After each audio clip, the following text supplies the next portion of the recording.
अशैक्षणिक कामांच्या निषेधार्थ शिक्षकांचा रत्नागिरीत विराट मोर्चा। राज्यातील शिक्षक आपल्या विविध प्रलंबित मागण्यांसाठी आणि शिक्षकांवर लादलेल्या अशैक्षणिक कामांच्या निषेधार्थ रत्नागिरीत गुरुवारी शिक्षकांनी माळनाका ते जिल्हा परिषद असा विराट मोर्चा काढला। जिल्ह्यातील शाळा बंद ठेवत हजारो शिक्षक या मोर्चात सहभागी झाले होते। गुरुवारी सकाळी 11 वाजता माळनाका येथून या मोर्चाला सुरुवात झाली। जिल्हा परिषद येथे दुपारी 12 वाजता हजारो शिक्षक दाखल झाले। यावेळी जोरदार घोषणाबाजी करण्यात आली। मतदार यादी पुनरीक्षण आणि बूथ लेवल ऑफिसर सारख्या कामांमुळे शिक्षकांवर मोठा ताण येत आहे। शिक्षकांना अशा कामांतून पूर्णपणे मुक्त करण्यात यावे। सेवेत असलेल्या ज्येष्ठ शिक्षकांसाठी टीईटीची अट शिथिल करावी आणि सेवेतील अस्थिरता दूर करावी।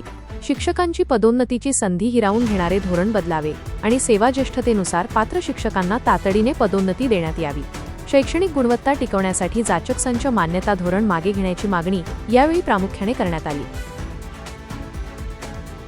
त्याचप्रमाणे एसआयआरच्या कामासाठी रत्नागिरीतील जवळपास 50% शिक्षकांना एसआयआरचं काम लावलेलं आहे। म्हणून आमची मागणी आहे की बीओची ड्युटी ही शिक्षकांची रद्द केली गेली पाहिजे आणि म्हणून या मागण्यांसाठी मंडणगड पासून राजापूरपर्यंत सर्व शिक्षक एकवटलेला आहे आणि मराठी शाळेतल्या या ग्रामीण भागातल्या शाळा बंद पडू नयेत यासाठी आम्हाला पुन्हा आंदोलन करावं लागलं सरकारला जाग येण्यासाठी।